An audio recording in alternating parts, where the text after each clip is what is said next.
सूचना केवल हमारे विचार हैं, वित्तीय सलाह नहीं। निर्णय लेने से पहले खुद शोध करें। किसी भी लाभ या हानि के लिए हम उत्तरदायी नहीं हैं। आज हम देख रहे हैं ई क्लर्क सर्विसेज लिमिटेड के 2024-25 Q4 की standalone financial performance. Starting with the sales, पिछले क्वार्टर से सेल्स में 5.5% का इंक्रीज हुआ है, मगर कंपनी ने पिछले साल के मुकाबले 14.5% का सेल्स इंक्रीज रिपोर्ट किया। Expenses 3% quarter on quarter increase हो गए हैं, जो साल भर के 17% के राइज के साथ अलाइन करता है। क्वार्टरली एक्सपेंसेस के कंपैरिजन में सेल्स इंक्रीज होना दिखाता है कंपनी ने अच्छा परफॉर्म किया। हालांकि सालाना कंपनी को चैलेंजेस का सामना किया। ऑपरेटिंग प्रॉफिट, जो पिछले साल के कंपैरिजन में 7.5% अप हुआ है, quarter on quarter around 14.5% increase हुआ है। Operating profit margin OPM annual basis पे -1.5% से डिक्रीज हुआ है और पिछले क्वार्टर के कंपैरिजन में 2% से इंक्रीज हुआ है। एक्सेप्शनल आइटम्स को ऐड करके अदर इनकम पिछले क्वार्टर के कंपैरिजन में 109% बढ़ गई, बावजूद इसके ईयरली ग्रोथ 83.5% हुई है। इंटरेस्ट एक्सपेंसेस पिछले क्वार्टर से 24.5% अप हुआ, लेकिन ईयर ओवर ईयर इंक्रीज 101% हुआ है। डिप्रिशिएशन कॉस्ट्स में 13.5% का क्लाइम देखने को मिला और ईयरली बेसिस पे 32% का इंक्रीज देखा गया। प्रॉफिट बिफोर टैक्स एनुअली 9% बढ़ा, लेकिन प्रोसीडिंग क्वार्टर से 25% बढ़ा है। इस साल कंपनी ने 26% टैक्स पे किया और क्वार्टरली कंपनी ने 22.5% टैक्स पे किया है। नेट प्रॉफिट ने ईयर ऑन ईयर 14% का इंक्रीज दिखाया, लेकिन लास्ट क्वार्टर से 30% का इंक्रीज हुआ है। इस क्वार्टर में कंपनी का परफॉर्मेंस काफी अच्छा रहा। वहीं अगर एनुअल एनालिसिस की बात करें तो इस साल कंपनी का परफॉर्मेंस ठीक रहा। अर्निंग्स पर शेयर EPS में साल भर में 3% का इंक्रीज देखा गया, लेकिन क्वार्टरली में 30.5% की बढ़ोतरी भी नजर आई। इस क्वार्टर में कंपनी का EPS काफी अच्छा रहा। ई क्लर्क सर्विसेज लिमिटेड के फाइनेंशियल स्नैपशॉट को रिव्यू करते हुए कुछ मुख्य ट्रेंड्स सामने आए हैं जो कंपनी की परफॉर्मेंस पे रोशनी डालते हैं। मार्च 2022 से मार्च 2025 तक ई क्लर्क सर्विसेज लिमिटेड की फाइनेंशियल जर्नी में सबसे पहले बात करते हैं सेल्स की।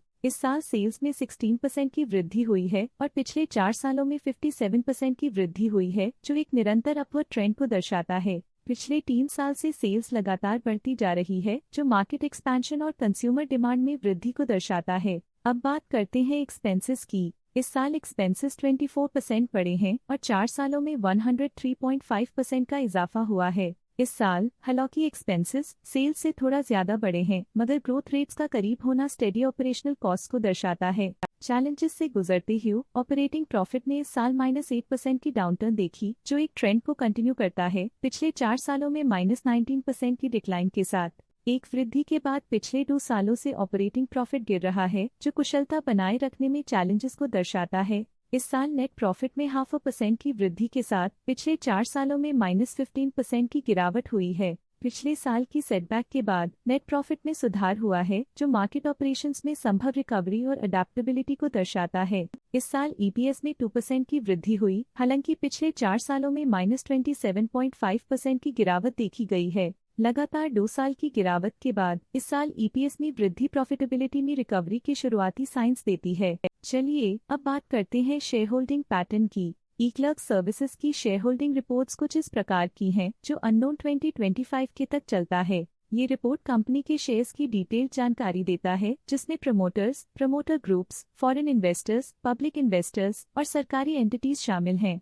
पब्लिक हेल्थ शेयर्स का परसेंटेज 2024 के दिसंबर में 10.38% से 2025 के में 9.49% तक डिक्रीज हो गया। इस डिक्रीज से साफ है कि इस टाइम पीरियड में कंपनी में पब्लिक का हिस्सा डिक्रीज हुआ है। जब कंपनी के शेयर्स का अधिकतम हिस्सा प्रमोटर्स, FII, DII या गवर्नमेंट के पास होता है, तब ये माना जाता है कि कंपनी मजबूत हाथों में है, जो स्थिरता और मजबूत समर्थन को दर्शाता है और इस मार्केट की स्थिरता बनी रहती है।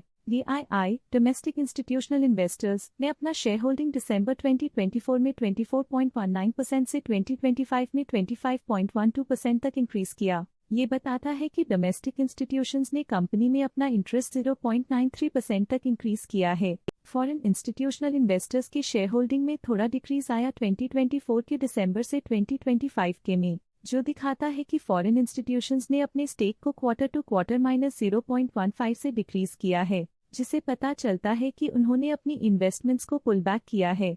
ये था कंपनी का करंट शेयर होल्डिंग पैटर्न। आइए देखते हैं इस क्वार्टर के प्रमोटर डील्स ने बाजार को किस तरह प्रभावित किया है। 6 मई 2025 को इक्लर्क्स एम्प्लॉय वेलफेयर ट्रस्ट ने 1,100 शेयर्स बेचे 275.35 रुपीस पर यूनिट के हिसाब से, जिसका टोटल था 3.1 लाख।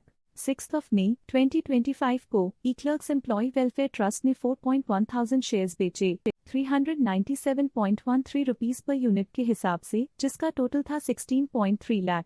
6 मई 2025 को इक्लर्क्स एम्प्लॉय वेलफेयर ट्रस्ट ने 1,100 शेयर्स पोर्टफोलियो से हटा दिए 275.35 रुपीस पर यूनिट के हिसाब से, जिसका टोटल था 3.1 लाख। 25 अप्रैल 2025 को इक्लर्क्स एम्प्लॉय वेलफेयर ट्रस्ट ने 2,000 शेयर्स की बिक्री की 275.35 रुपीस पर यूनिट के हिसाब से, जिसका टोटल था 5.5 लाख।